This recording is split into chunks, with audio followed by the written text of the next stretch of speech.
Hey all, Ron here from Military Images Magazine with a new episode of Life on the Civil War Research Trail. Today's story is a journey down an unexpected research rabbit hole. It begins with this photograph. It dates to the late 1860s. It's in the carte de visite format, which is a paper image about the size of a modern baseball card. The man with the graying beard in this picture is not identified, but I find it really interesting. His appearance with the uniform coat and matching trousers, a cape, a cap. He's holding in his hand what appears to be a chain with a key dangling from it and a piece of paper in his hand suggests to me that he's somehow involved with the railroads. Perhaps he is a conductor, a timekeeper, a scheduler of some kind, keeping track of departures and arrivals on a train platform. Information that I don't have. It's purely speculation based on the uniform. A fitting title for him may be Father Timekeeper or the Conductor. I hope someday I can find out his name and learn more about him. But really, it's the back of this image is where this story is centered. If you take a look at it, it reveals the name and the location of where this portrait was made. This is commonly found on carte de visite photographs from the 19th century. Because they were paper, it was easy for the photographer to list his or her name and other particulars. And if you look closely, you'll see it says Seward, which is the name of the photographer, the address on 95 Fayette Street in Utica, New York. You'll also see below that location information is an advertisement for the cost. You'd pay $1.50 for a dozen copies of the photograph, and that you can waltz into Seward's studio whenever you want and get photographs made from the original glass plate negative, which was kept on file. So you could walk in any time and get those photographs made. This led me to become curious to know more about who Seward was, or Seward. Who was he or her, and what was their life all about? What got them interested in the photography business? My first stop to try and learn more about Seward's identity was a very handy reference book titled Photographers of the United States of America. It's compiled by T.K. Treadwell and William C. Dara. And Dara is a hero of mine. He's the author of a great book on the carte de visite from back in the 1980s. This particular book, The Photographers of the United States of America, was published by the National Stereoscopic Association. On page 627 of that book is an entry for Seward or Seward, and it gives us the name H. Watson Seward, who operated a photo gallery in Utica and Clinton, New York. So, based on that reference, I have a first initial and a middle name, H. Watson Seward. Then I turned to Ancestry.com and typed in the name and the location of Utica, New York. The results included a fact sheet for an individual named Hugh Watson Seward, born on June 5th, 1841, and died April 20th, 1871. I made a couple of mental notes, one of them based on the life dates. One of them was that Seward was only 29 when he died, and his birth date in 1841 made him a candidate for being a Civil War soldier. So I scrutinized that fact sheet a little bit closer, and sure enough, I found a single reference to a military record. That military record dates to 1861. It's a muster roll abstract that lists Seward as having joined Berdan's Sharpshooters. Seward's occupation is listed as a photographic artist, which makes a great connection to the back mark on this photograph. So now we know Hugh Watson Seward, occupation, photographic artist, and that he began his photographic career before he joined Seward's, before Seward joined Berdan's Sharpshooters. Now, who is Berdan Sharpshooters? You students of the Civil War probably know this face. This is Hiram Berdan, an engineer, inventor, crack marksman, and the man who served as colonel and organizer of two regiments, the 1st and 2nd U.S. Sharpshooters.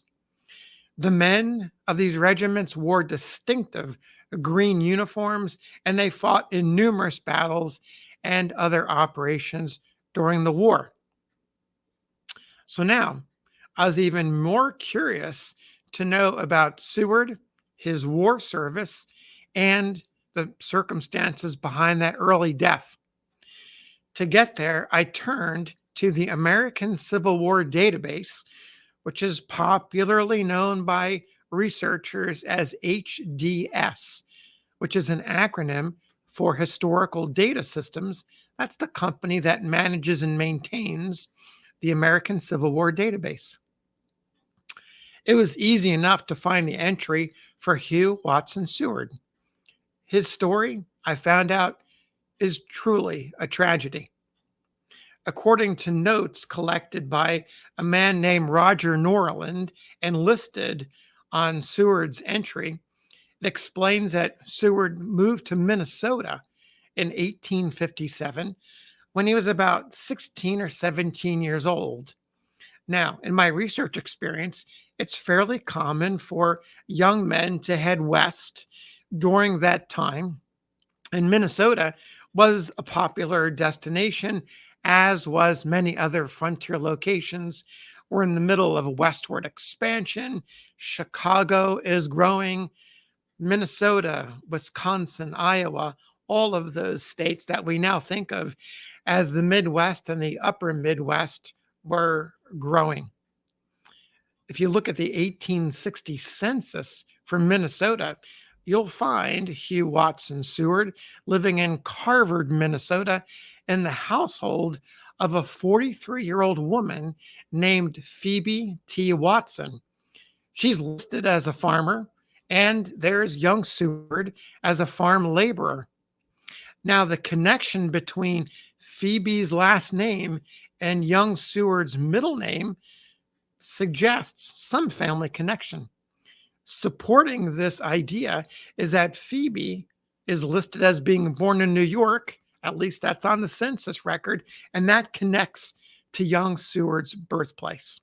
So I did a bit more research going further down the research hole to find out more about Phoebe.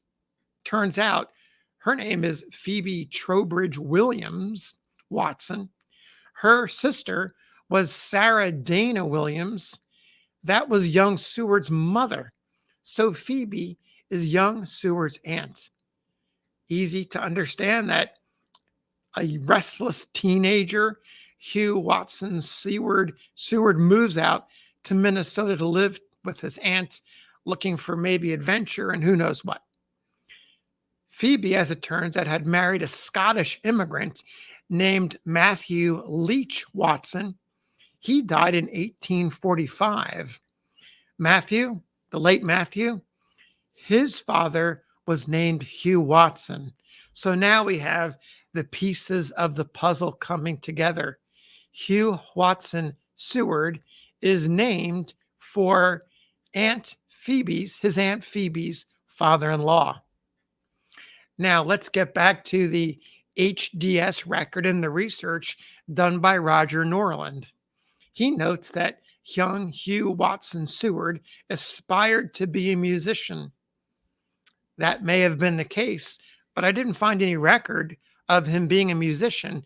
But it does connect that artistic instinct and interest appears to have manifested itself into photography, which during the mid 19th century lay at the intersection of art, science, and technology and entrepreneurship. That was photography. So when the war came, Seward promptly enlisted in the first company of Minnesota Sharpshooters, setting aside any ambitions to be an artist and a photographer. The first company of Minnesota Sharpshooters became Company A of Berdan's second U.S. Sharpshooters. Now, Seward and the rest of the regiment left for the East soon after they formed as a regiment and arrived at a camp of instruction in Washington, D.C. That was in October of 1861. They were living in simple tents in the intense cold of the fall and winter. Seward, like many members of Civil War regiments, fell ill with sickness during those first months of their service. In Seward's case, it was typhoid. The symptoms worsened and were described as one source as having spiraled into typhomania, a form of insanity. Roger Norland, the researcher, explains that young Seward was related to Senator William Henry Seward, New Yorker from that same area in New York where Hugh Watson Seward grew up. And Seward's mother, young Seward's mother, Sarah Dana Seward, got permission to remove him to Senator William Seward's home for nursing. The colonel of the 2nd U.S. Sharpshooters, Henry A.V. Post, allowed for young Seward to be removed to the senator's home for 1 month, sort of a leave of absence. That was on December 30th, 1861.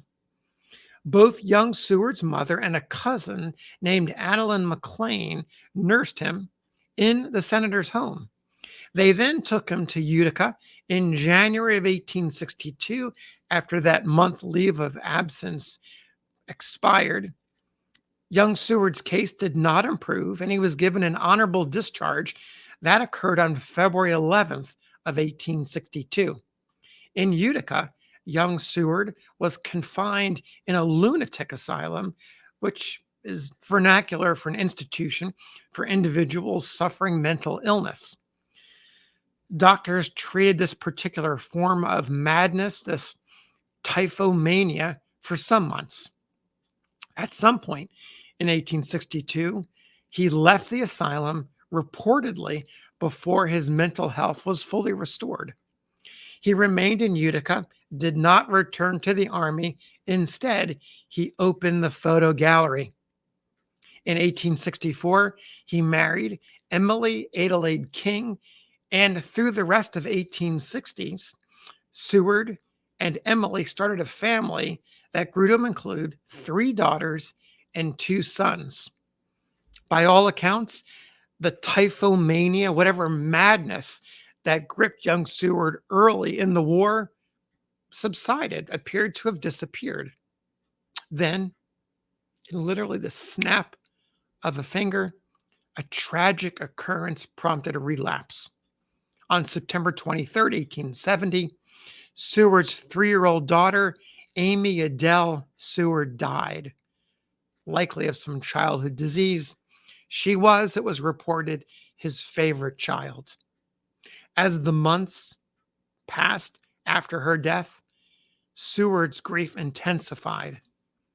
As 1870 turned into 1871, he fell into a deeper and deeper depression. A newspaper report in the April 21st, 1871 edition of the Utica Daily Observer recounted what happened. Seward has since been much depressed, although no apprehensions were entertained of a recurrence of his insanity. He had frequently spoken, however, of his head troubling him and his fear that it would incapacitate him for his business. Shortly after dinner yesterday, he went to his photographing room and returned with a vial of prussic acid, saying to his wife, "See here." Then, instantly, took the contents, and died in a few moments. Thus ended the life of Hugh Watson Seward, a husband, a father, a veteran of the 2nd U.S. Sharpshooters, a veteran of the Civil War, and a photographer. Thanks for listening. We'll see you on the next episode of Life on the Civil War Research.